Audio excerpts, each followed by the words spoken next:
ለምንድነው ፍርዬን እንደዚህ የምታሰቃያት? አንተ ምንም ነገር ለምን እንዲህ እስክትሰቃይ ድረስ ትተዋታለህ? ብላ ህይወት ትጠይቀዋለች። እሱም እጅግ ደንግጦ ይገኛል። ዘገየንም እንግዲህ ፖሊሱ ማርታን መከታተል አለብህ፣ ከማርታ ጀርባ ያለውን ነገር ካላወቅ ይሄንን ነገር ማግኘት አንችልም ብሎ ሲለውም እንዴት ፍቅረኛዬን ትጠራጠራታለህ? ፍቅረኛዬን ምንም ነገር እዚህ አይነት ነገር ውስጥ የለችበትም። እሷ ንጹህ ሰው ናት። እኔ ለስራዬ ምን አይነት ታማኝ እንደሆንኩኝ ታውቃለህ አይደል እንዴ?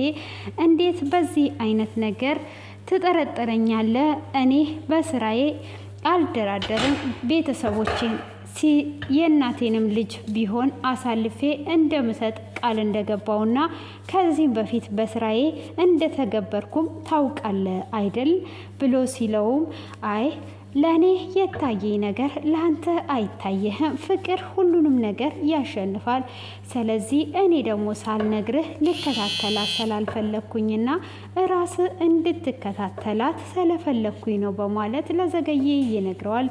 ዘገየም እንግዲህ እሺ ካልከኝ ራስ እንደተጠራጠርካት ራስ ተከታተላት እንጂ በፍጹም እኔ አልከታተላትም። እንዴት ነው እንደዚህ አይነት ወንጀል አንተ ትገባበታለች ብለህ የምትጠራጠረው? በማለትም ይለዋል።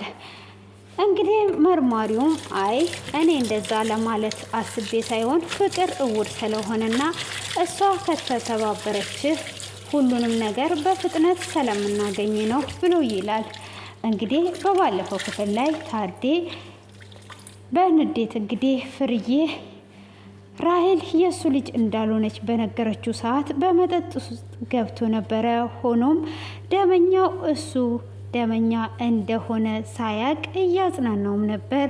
እንዴት አንተ በዚህ ሰዓት ልጅ ሞታ መጠጥ ቤት ትመጣለህ ከሚስትህ ጎን እንደመሆን ብሎ ሲለውም አይ እኔ በሁለት ቅጣት እየተቀጣው ነኝ፣ ልጄ በመሞቷ ከዛም በኋላ ደግሞ ልጄ የኔ እንዳልሆነች የተነገረኝ ይሄ ሁሉ ነገር ይዤ እንዴት ልቀመጥ ብሎ ሲለውም ሚስትህ ምንም ያጠፋችው ጥፋት የለም። ሚስትህ ስለምታፈቅርህና ስለምትወድህ ልጇን በወዷ ይዛ አንተ ጋር መጥቷ ግን ይሄ ሁሉ አመት አንተን ማጣት ፈለገችና ለልጇ መኖር ስላለባት ይሄ ሁሉ ሚስጥር ደብቃ ይሄ ሁሉ ጊዜ ማኖራ ራሱ እሷ ትልቅ የምትደነቅ ሴት ናት። ያጠፋችው ነገር የለም በማለት ይነግረዋል። እሱም ምን አይነት መካሪ ነህ? ለምን ሁሉንም አትመክራቸውም? በል ዞር በልልኝ በማለት እንግዲህ ታዴ በመናደር መጠጡን ጠጥቶ ወደ ቤቱ ይመለሳል። ሆኖም እንግዲህ ወደ ቤት እየተመለሰ ራሄልን ያገኛታል። ምን አይነት ሰው ነው እባክሽን የላክሽብኝ? ጭራሽኑ መካሪ ልከሽብኝ ዞራሽ ብሎ ሲላት ማን እንደሆነ ታውቂዋለሽ ብሎ ሲጠይቃትም ለእኔ መላእክቴ ነው ብለህ አስበው ብላ ስትለውም መላእክት ከመቼ ጀምሮ ሰይጣንን ይረዳዋል ብሎ ይላታል። አሀ ሰይጣን ነው እያልከኝ ነው ብላ ስትለውም አሁን ለማንኛውም ለምንድነው ህይወትን ይቅርታ የማትጠይቃት? አሁን አንተ ማዘን የለብህም። ህይወት የገዛ ልጅህ አለች። ስለዚህ ህይወትን ይቅርታ ጠይቅ በማለት ስትጠይቀውም ህይወትን በፍጹም መቼም ቢሆን ይቅርታ አልጠይቃትም። አንቺ አታስቢም እንዴ? እንዴት ህይወትን ይቅርታ ጠይቅ ትይኛለሽ? እኔ ራሄል ሞታ በዚች በጥቂት ቀን ውስጥ በህይወት እንድተካት ፈልገሽ ነው? አንቺ ጭንቅላትሽ አይሰራም ማለት ነው ወይስ ከህይወት ምንድን ያገኘሽው? አንቺስ ያ ሁሉ በደል በድለሻት እንዴት ይቅርታ አደረገችልሽ? ብሎ ሲላትም ለይቅርታ ጊዜና ሰዓት መስጠት አያስፈልግም። አንተም የምትፈልግ ከሆነ ይቅርታው አረፈደብህ፣ ይቅርታ ጠይቃት በማለት ትለዋለች። እሱም እንግዲህ ካልሽኝ እንደዚህ ማድረግ አልችልም፣ በይ ዞር በይልኝ በማለትም ይናገራታል። እሷም እንደዛ ባለችበትም ሰዓት እንግዲህ ወደ ቤት ይመጣል። ቤትም ሲመጣ ፍርዬ ልታወራውን ብትፈልግ እሱ ሊያወራት ፈቃደኛ አልነበረም። ህይወትም እንዴ አውራት እንጂ ብላ ስትለውም ፍርዬም ተዩ እኔና እሱ ችግራችንን እንፈታለን በማለት ወደ መኝታ ክፍል ትሄዳለች። እሱም በተቀመጠበት ግን አንተ የደበከኝ ነገር የለም? ይሄ ሁሉ ሰዓት እኮ ብዙ ነገር ደብቀኸኛል በማለት ትጠይቀዋለች። እሷም እንግዲህ እንደዛ ስጠይቀው እኔ እስካሁን ድረስ ምንም የደበኩሽ ነገር የለም በማለትም ምላሹን ይሰጣታል። እንዴት ነው ምንም ነገር ያልደበከኝ? ህይወትን እንደምታስገድላት ራሱ አልነገርከኝም ነበረ፣ ከዘገየና ከቆየ በኋላ ነው የነገርከኝ በማለት ስትለውም ህይወትን ላስገድላት የነበረው አንቺንና ልጄን ለማትረፍ ነው። ስለዚህ ህይወትን ካዲያ ለምን መረጥካት ብላ ስትለውም ታዲያ አንቺን ወይ እስራኤልን እንድመርጥ ፈልገሽ ነው? ማንን እንድመርጥ ፈልገሽ ነው ብሎ ይላታል። እሷም ካዲያ ህይወትን አስገድለ እኛን ለማኖር ነው? እኔ አሁንም ድረስ አፈቅርሃለሁ ብላ ትለዋለች። አንቺ ይሄ ሁሉ ክደት ለምን ካርሽኝ? እዛ ሆነሽ ነፍሰ ጡር እንደወንሽ አታቂም ብሎ ሲላትም አይ አውቃለሁ ባፈቀርኩት ሰው ስለተጎዳሁ የሚያፈቅረኝን ሰው ላግባ ብዬ እንጂ ብዙ ወንዶችም ጠይቀውኛል። ሆኖም እኔ ግን አንተን ሳይክ እኔ የማፈቅራቸው ሰዎች የሚያደርጉትን ነው የምታደርገው። ሳስበው ለልጄ ጥሩ አባት ለእኔም ደግሞ ጥሩ ባል ትሆናለህ ብዬ ስላሰብኩኝ ነው ብላ ትለዋለች። እና በአሁን ሰዓት እንደዚህ ያደረግሽኝ ብሎ ጥሏት ይወጣል። እሱም ጥሏት ሲወጣ ህይወት አንተ ልክ ምንም ነገር ያልደበካት አትመስልም አሁን ላይ እንደዚህ ስታደርግ ብላ ትለዋለች። ስለዚህ ፍርዬን አታሰቃያት፣ ፍርዬን ማሰቃየት የለብህም አንተም የደበከው ነገር እስካለክ ድረስ ብላ ትለዋለች። እሱም እንግዲህ እሺ ስለምክርሽ አመሰግናለሁ ብሎ ይላታል።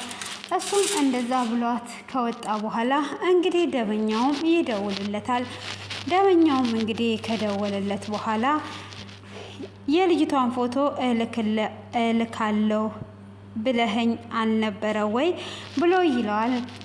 እሱም ልልክልህ ጠብቄክ ነበረ፣ ሆኖ ግን ፊልድ ስለሄድኩኝ አላገኘሁም ብሎ ሲለውም እና አሁን የልጅቷን ፎቶና የሰውየው ሙሉ ስም እንድትልክልኝ እፈልጋለሁ። ይሄንን የማታደርግ ከሆነ እኔ ራሴ እዚህ እስከመጣው ድረስ እደርስበታለሁ በማለት ይለዋል። እሱም እንግዲህ እጅግ ይጨነቅና እሺ በማለትም ይመልስለታል። መርማሪውም እንግዲህ እንዴት ልጁ እዚህ ሊመጣ ቻለ? ምን ሊያደርግ ነው የመጣው? የደበከኝ አንዳንድ ነገሮች ይኖራሉ፣ ያንን ነገር እንድትነግረኝ እፈልጋለሁ ብሎ ይለዋል። እሱም ምንም የምነግር ነገር የለም፣ መንገር ያለብኝን ሁሉ ነግሬሃለሁ ብሎ ሲለውም እንግዲህ የዛን ቀን ከትዕግስት ስልክ ላይ ያገኘ ነው አንተ የምትበቀሉት ሰው እንዳለ ነው። ስለዚህ ያ ሰውዬ ልጁን አሳልፎ ሰጥቷቸዋል። እሱ የት ነው ያለው ብሎ ሲል እሱ ውጭ ሀገር እንደሚኖር ነበረ የተናገረው። ሆኖም ውጭ ሀገርም ቢኖር እንዴት ልጁን አሳልፎ ሰጠ? ልጁን አሳልፎ ከሰጠም በኋላ ደግሞ ዳኒን ገደለው። የዛን ቀን ልጅቷ አብራ ነበረች። ስለዚህ አሁንም ራስን ጠብቅ ብሎ ይለዋል። እንግዲህ ፍርዬም ህይወትን እስከ ዛሬ ከኔጋ ስለወንሽና ከኔጋ እያዘንሽና እየተጨነቅሽ ስለነበር ከልብ አመሰግናለሁ። ሆኖም ከዚህም በኋላ አንቺ ልጄ ነሽ፣ እኔና አንቺ ታዴ ሆነን እኔም የባሌን ክደት እያከምኩት ካዘኑ ላወጣው አብሬ ሆናለሁ። አንቺ ከኔ ጎን እንደሆንሽ ከሱ ጎን እንድትሆኚ እፈልጋለሁ በማለትም ስትናገር እንዴት ሆኜ ነው? እሱ እኮ ይጠላኛል፣ አይወደኝም፣ ከሱ ጎን እንኳን መሆን አልችልም ብላ ስትል እሺ ችግር የለውም አንቺ ከጎኔ ሁኚ፣ እስቲ ቡና ፊልኝ ትላታለች። እሷም በደስታ እሺ አፈላልሻለሁ በማለት ቡናውን ለማፍላት ትነሳለች። ፍርዬም እንግዲህ ስለ ህይወት እያሰበች ህይወት እንዴት መልካም እንደሆነች እያሰበች ትገኛለች። ሆኖም እንግዲህ ታዴ እቤት ውስጥ መቀመጥ በመበሳጨት ከቤት እየወጣ ማርታ ታገኘዋለች። ወንድሜ ወዴት ነው የምትሄደው? ተው የይቅርታ ሰዓት አልዘገየም፣ ይቅርታ ጠይቃትና ከልጅ ጋራ አባትና ልጅ ሆኑ ብላ ስትልም አንቺ ግን እንዴት ነው ይሄን ያህል በቅርብ ጊዜ ያ ሁሉ ነገር አድርገሻት ልትቀየርሽ የቻልሽው? በማለት እንግዲህ ይናገራታል። እሷም ምንም ማድረግ አልቻለችም። ሆኖም እንግዲህ አንቺን ደስ እንደሚልሽ ብዬ ይቅርታ እጠይቃታለሁ፣ ምንም እንዳታስቢ ብሎ ይላታል። ከዚህም በፊት ህይወት ይቅርታ ብለ እግሬ ስር ትንበረከካለች እንዳለችውም ዛሬ ላይ እንግዲህ ታዴ ለእህቱ ብሎ ይቅርታ ሊጠይቃትና እንግዲህ ራሱን መስዋዕት ሊያደርግ ተነስቷል ማለት ነው።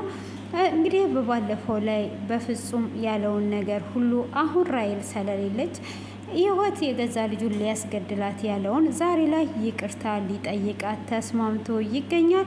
ህይወት እንግዲህ ይቅርታ ታደርጋለች ወይስ አታደርግም የሚለውን ቀጣይ ክፍል ላይ ይዤላችሁ የምቀርበው ይሆናል።